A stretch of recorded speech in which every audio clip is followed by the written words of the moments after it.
بسم اللہ الرحمن الرحیم۔ حضور صلی اللہ علیہ وسلم کا عام مجلس کا طرز عمل۔ حضور صلی اللہ علیہ وسلم کے بیٹھنے کا طرز بھی ایسا ہوتا کہ اجنبی شخص نہیں پہچان سکتا تھا کہ حضور صلی اللہ علیہ وسلم کون سے ہیں۔ ہر کام کے لیے مناسب انتظام ہوتا۔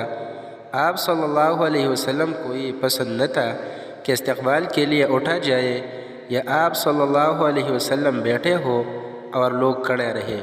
البتہ بڑوں کی تعظیم ہوتی، چھوٹوں پر مہربانی۔ افضل وہی مانا جاتا جس کی خیرخواہی عام ہو۔ بڑا وہی ہوتا جو مخلوق کی مدد میں زیادہ حصہ لے۔ کسی کی بات نہ کاٹی جاتی۔ پہلے بولنے والے کی جب تک بات پوری نہ ہو کسی کو بولنے کا حق نہ ملتا۔ سب خاموشی سے سنتے۔ جب حضور صلی اللہ علیہ وسلم کچھ ارشاد فرماتے تو حاضرین پر ایسی خاموشی چھا جاتی گویا بے جان قالب ہے۔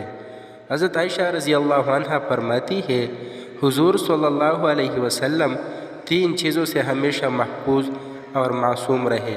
نمبر 1 جھگڑا، نمبر 2 تکبر، نمبر 3 غیر مفید باتیں، اور 3 چیزوں سے عام لوگوں کو محفوظ رکھا۔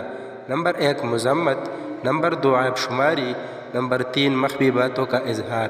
اٹھنا بیٹھنا عرض تمام باتیں اللہ کا ذکر کے ساتھ ہوتے۔